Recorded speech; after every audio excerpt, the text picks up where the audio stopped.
Quel est votre rapport à Camus? Comment vous l'avez découvert, Camus? Est-ce que vous l'avez découvert avec justement votre réalisateur? Non, je l'avais découvert avec ma prof de français, qui comme pour Camus, m'a ouvert les portes de la bibliothèque dans un moment où j'étais dans un lycée de banlieue à Ivry-Vitry et où je n'étais pas un bon élève, on peut dire. J'avais une prof de maths qui voulait m'orienter pour que j'apprenne un métier, une voie de garage. Et puis en seconde, j'ai découvert le théâtre. Enfin, je faisais déjà du théâtre avec une fille, mais j'ai pris mes premiers cours de théâtre. Et puis au même moment, j'ai découvert une prof de français qui nous a emmenés dans les musées, qui nous a emmenés au théâtre, qui a fait du lien finalement entre les livres et la vie. Et c'est cette chose-là qui me manquait à l'adolescence, de sentir que ce qui était dans les livres n'était pas séparé de la vie que je voulais découvrir.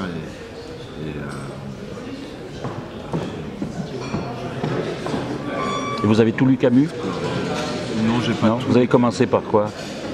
Moi, j'ai lu L'étranger, Ouais. j'ai lu La peste, j'ai parcouru des choses, des chroniques algériennes. Avant le film aussi, 2 ans avant, on a fait une dramatique pour France Culture du texte. Donc on a enregistré le film, le scénario, dans un studio à France Culture. Et puis, dans ces mêmes années, Guillaume Gallienne m'a invité à lire Camus avec lui dans son émission sur France Inter qui s'appelle Ça peut pas faire de mal. On a lu des extraits, notamment le discours de Camus en 1957 quand il reçoit son prix Nobel et qu'il remercie son instituteur, et aussi des extraits des chroniques algériennes quand il parle de misère de la Kabylie et qui porte un regard sur ces hommes, ces femmes, ces enfants qui étaient les étrangers pour lui. Et puis j'ai écouté des documentaires aussi, comme il y avait l'anniversaire de la mort de Camus il n'y a pas longtemps, donc j'ai pu trouver en podcast différents documentaires. Et j'aime le parcours de cet homme, sa liberté et son humanité. Et je pense que le cinéma, le rôle du cinéma est de faire le focus sur l'humain, d'appréhender, s'il appréhende des grands sujets, de raconter des petites histoires dans la grande histoire. Donc avec Camus, ça faisait vraiment sens. Et en même temps, vous avez découvert Viggo Mortensen sur ce film? Oui, alors ça c'était une grande rencontre, ça. Cerise sur le gâteau. Surprise aussi. Une surprise parce que c'est arrivé un peu tard. Moi j'étais engagé dans ce projet depuis 3 ans à peu près. On avait du mal à monter financièrement ce film, c'était compliqué. Et l'arrivée de Viggo Mortensen comme acteur et coproducteur a accéléré la machine, a fait que le film se montait. Et puis moi, Viggo, c'est peut-être des 5 acteurs au monde que je préfère actuellement, qui me parle le plus. Et donc j'étais très impressionné à l'idée de jouer avec lui. Et puis j'ai dû oublier toute forte impression que je pouvais avoir de manière à me placer avec lui d'égal à égal, tout comme nos personnages sont traités d'égal à égal. Et à apprendre aussi des choses avec lui, mais sans que jamais il se place vis-à-vis de moi en position de pédagogue ou de professeur. On était des partenaires.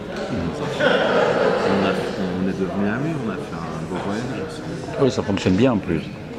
On s'est rencontrés, au même titre que nos personnages. On s'est vraiment rencontrés autrement que comme on peut se rencontrer dans un café ou dans une soirée. On a fait la route ensemble, et c'est après le voyage qu'on peut parler d'amitié. C'est-à-dire qu'un acteur, des fois, peut se dire que s'il a appris son texte, il est prêt. Or, c'est même pas 10% de notre travail. Ou en tout cas, le texte, d'en chercher la justesse, on peut pouvoir des fois... Moi, je préfère souvent, par exemple, éliminer un mot et le remplacer par un geste ou un regard plutôt que d'en rajouter. Mais des fois, il faut aussi en rajouter. Donc c'est prendre le scénario comme une espèce de feuille de route, mais considérer le tournage comme une réécriture. Tout comme le montage est encore une autre écriture du film. Et quel a été est-ce qu'il y a eu quelque chose de difficile à faire sur le film? Parce qu'on imagine les lieux arides, comme ça. Alors, est-ce que c'était la période où il faisait le moins chaud? Est-ce que c'était difficile? Très chaud, très froid, Ah oui? très sec, très mouillé.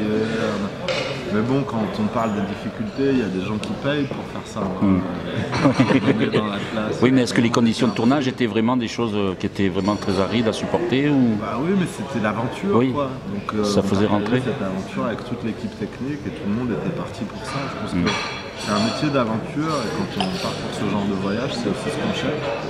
Et puis après, cette nature, elle nous dictait aussi une certaine démarche. Elle nous dictait, nos peaux étaient patinées par le vent, par la poussière.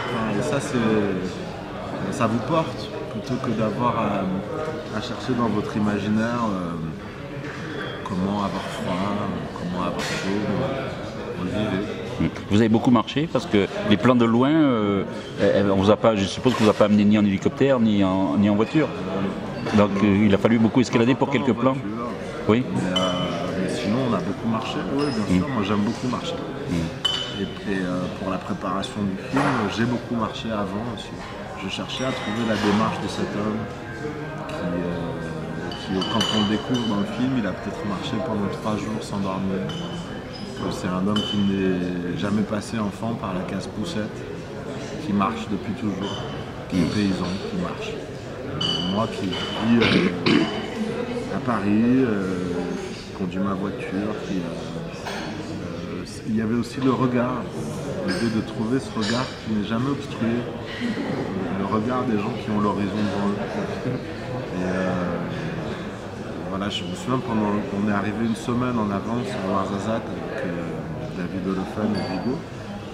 Et ça nous a servi à nous mettre d'accord sur le texte, à travailler avec le coach, à beaucoup nous rencontrer, travailler ensemble. Et puis de temps en temps, on s'éclipsait, on allait marcher. Et de temps en temps, dans Ouarzazate, je croisais Vigo de loin qui marchait comme moi seul. Voilà, il fallait le temps pour faire ça.